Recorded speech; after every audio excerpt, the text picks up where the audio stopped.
Halo Mas Bro, selamat datang kembali di channel Rustanto Auto Info. Di video kali ini saya akan mengupdate 20 besar peringkat penjualan mobil bulan April 2023 di Indonesia berdasarkan data Wholesales. Data Wholesales adalah data pengiriman menuju dealer. Oke, tidak perlu lama-lama dan inilah 20 besar peringkat penjualan mobil bulan April 2023 di Indonesia. Tidak termasuk kelas pickup ringan Mas Bro ya. Kita mulai di nomor 20, diisi oleh Hyundai Ioniq 5 yang terjual sebanyak 716 unit. Hyundai Ioniq 5 merupakan pendatang baru di 20 besar Mas Bro. Kalau di bulan lalu Hyundai Ioniq 5 tidak masuk 20 besar ya, dengan penjualan di bulan lalu hanya 592 unit. Di bulan ini naik 124 unit dibandingkan penjualan bulan lalu. Peringkat 19 diisi oleh Daihatsu Grand Max dengan penjualan 809 unit. Daihatsu Grand Max juga merupakan pendatang baru di peringkat 20 besar di bulan ini Mas Bro. Walaupun secara penjualan agak menurun dari bulan lalu ya, yaitu kalau di bulan lalu terjual 871 unit, di bulan ini turun 62 unit dibandingkan bulan lalu. Peringkat 18 diisi oleh Suzuki R3 dengan penjualan sebanyak 919 unit. Suzuki R3 juga sudah beberapa bulan tidak masuk 20 besar Mas Bro. Dan akhirnya di bulan ini berhasil masuk peringkat 18. Tetapi secara penjualan turun dibandingkan bulan lalu, yaitu turun sebanyak 284 unit. Selanjutnya nomor 17 adalah Honda HR-V yang terjual sebanyak 1016 unit. Honda HR-V di bulan lalu peringkat 4, artinya di bulan ini turun 13 peringkat dibandingkan bulan lalu. Penjualannya pun juga mengalami penurunan cukup drastis, yaitu turun sebanyak 3.205 unit dibandingkan bulan lalu.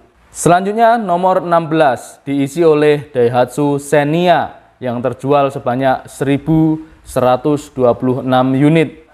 Daihatsu Xenia mulai bulan lalu masuk 20 besar dan di bulan ini lagi-lagi naik peringkat. Dari peringkat 18 naik ke peringkat 16 atau naik 2 peringkat. Tetapi secara penjualan Daihatsu Xenia mengalami penurunan, yaitu turun sebanyak 585 unit dibandingkan bulan lalu. Rata-rata penjualan mobil di bulan ini banyak yang turun Mas Bro ya, kemungkinan karena bulan lalu berbarengan dengan event lebaran sehingga penjualan mobil sangat tinggi. Selanjutnya peringkat 16 diisi oleh Daihatsu Terios yang terjual sebanyak 1.146 unit. Daihatsu Terios turun peringkat Mas Bro, dari bulan lalu peringkat 9, bulan ini turun ke peringkat 15 atau turun sebanyak 6 peringkat dari bulan lalu. Penjualannya juga sama dengan mobil yang lainnya, yaitu mengalami penurunan sebanyak 1.899 unit dibandingkan bulan lalu. Kita masuk ke peringkat 14, diisi oleh Pajero Sport dengan penjualan sebanyak 1.296 unit. Pajero Sport mengalami kenaikan peringkat dibandingkan bulan lalu, yaitu dari peringkat 20 naik ke peringkat 14 atau naik sebanyak 6 peringkat. Tetapi secara penjualan masih saja turun Mas Bro. Berarti memang rata-rata di bulan ini mengalami penurunan penjualan. Penjualannya turun sebanyak 290 unit dibandingkan bulan lalu. Kita masuk ke peringkat 13, diisi oleh Toyota Fortuner. Nah ini kompetitornya Mitsubishi Pajero Sport tadi Mas Bro ya. Ini dari bulan ke bulan memang selalu susul menyusul. Tetapi sudah 2 bulan ini Toyota Fortuner mengungguli Mitsubishi Pajero Sport. Kalau di bulan lalu Fortuner di peringkat 19, di bulan ini naik ke peringkat 13 atau naik sebanyak 6 peringkat. Tetapi lagi-lagi penjualannya turun secara kuantitas ya dibandingkan penjualan bulan lalu, yaitu mengalami penurunan sebanyak 172 unit. Oke, kita masuk ke nomor 12, diisi oleh Toyota Hilux yang terjual sebanyak 1.686 unit. Toyota Hilux merupakan satu-satunya double cabin yang masih bertahan di 20 besar penjualan mobil di Indonesia Mas Bro. Tetapi di bulan ini Toyota Hilux sedikit mengalami penurunan peringkat yaitu dari peringkat 11 ke peringkat 12 atau turun sebanyak 1 peringkat. Sama dengan kebanyakan mobil yang lain, penjualan juga mengalami penurunan di bulan ini, yaitu turun sebanyak 670 unit. Selanjutnya kita masuk ke nomor 11 yang diisi oleh Toyota Veloz yang terjual sebanyak 1.701 unit. Toyota Veloz juga mengalami penurunan peringkat dibandingkan bulan lalu, yaitu dari peringkat 10 turun ke peringkat 11 atau turun 1 peringkat Mas Bro. Penjualannya juga mengalami penurunan, yaitu turun sebanyak 822 unit. Kita masuk ke 10 besar. Nomor 10 diisi oleh Honda WRV yang terjual sebanyak 1.765 unit. Honda WRV mengalami kenaikan peringkat dari peringkat 16 ke peringkat 10 atau naik 6 peringkat Mas Bro. Memang Honda HR-V sejak diluncurkan peringkat penjualannya terus mengalami kenaikan. Tetapi secara kuantitas penjualan di bulan ini harus turun sebanyak 205 unit. Ini memang sepertinya rata-rata semua penjualan mobil secara kuantitas turun di bulan ini Mas Bro ya. Kita masuk ke peringkat 9 diisi oleh Daihatsu Ayla yang terjual sebanyak 1.769 unit. Daihatsu Ayla mengalami penurunan peringkat dari peringkat 7 di bulan lalu masuk ke peringkat 9 atau turun sebanyak 2 peringkat. Penjualannya pun juga sama dengan mobil-mobil yang lain, yaitu mengalami penurunan dengan kuantitas penurunan sebanyak 1.706 unit. Selanjutnya kita masuk ke nomor 8, diisi oleh Mitsubishi Xpander yang terjual sebanyak 1.808 unit. Mitsubishi Xpander mengalami kenaikan peringkat, yaitu dari peringkat 14 bulan lalu, di bulan ini naik ke peringkat 8 atau naik sebanyak 6 peringkat. Penjualannya juga bernasib sama dengan yang lainnya, mengalami penurunan, tetapi kuantitas penurunannya tidak terlalu signifikan ya. Hanya turun di 360 unit. Kita masuk ke peringkat 7. Peringkat 7 diisi oleh Mitsubishi Xpander Cross yang terjual sebanyak 1.939 unit.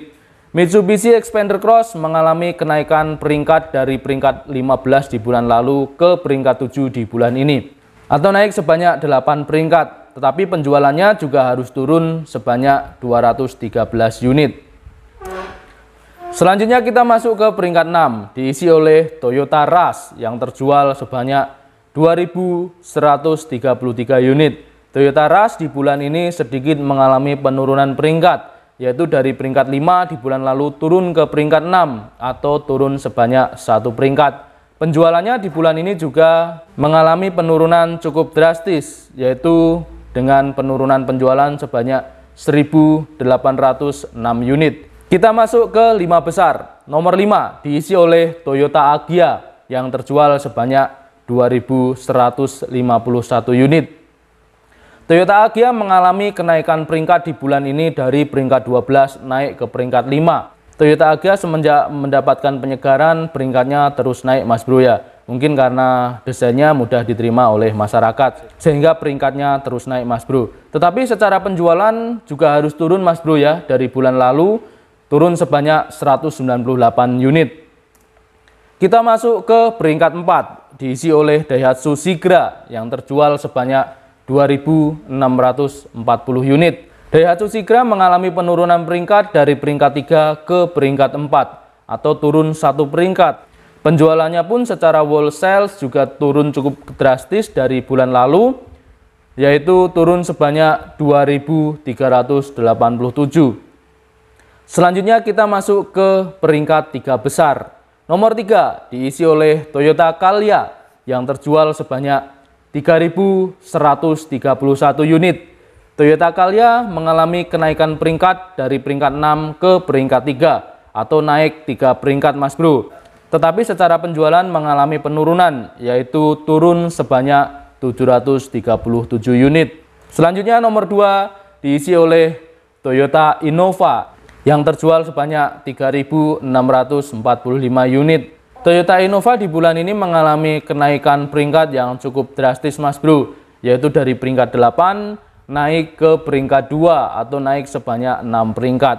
Dan secara penjualan juga mengalami kenaikan, yaitu naik sebanyak 238 unit. Innova memang beda Mas Bro, yang lain mengalami penurunan, di bulan ini Innova tetap mengalami kenaikan. Oke, kita lanjut ke nomor 1. Siapa kira-kira jawarannya yang belum saya sebutkan? Ya, benar. Nomor 1 adalah Toyota Avanza yang terjual sebanyak 3.727 unit. Toyota Avanza naik dari peringkat 2 ke peringkat 1 atau menjadi jawara di bulan ini. Tetapi secara penjualan Toyota Avanza juga mengalami hal yang sama dengan kebanyakan mobil di bulan ini, yaitu mengalami penurunan dengan jumlah penurunan sebanyak 1.914 unit. Lalu selanjutnya, kemana perginya Honda Brio ya? Kok nggak nongol di bulan ini? Padahal di bulan-bulan sebelumnya selalu menjadi jawara. Dan inilah 3 mobil yang harus keluar dari 20 besar di bulan ini. Nomor 1 adalah Honda Brio. Di bulan lalu Honda Brio peringkat 1, di bulan ini secara wholesale harus keluar dari 20 besar. Mungkin karena peralihan ya dari Honda Brio yang sebelumnya ke facelift, atau mungkin karena ada faktor lain yang berubah selera. Saya juga kurang tahu. Selanjutnya yang harus keluar di 20 besar bulan ini adalah Toyota Rise yang di bulan lalu peringkat 13, di bulan ini harus keluar dari 20 besar. Yang ketiga yang harus keluar di 20 besar di bulan ini adalah Honda BR-V yang di bulan lalu masuk di peringkat 17. Di bulan ini harus rela keluar dari peringkat 20 besar penjualan mobil secara wholesale di bulan April 2023. Demikian video dari saya di kesempatan kali ini. Semoga informasinya bermanfaat dan memberikan referensi. Apabila bermanfaat, jangan lupa like dan subscribe. Terima kasih.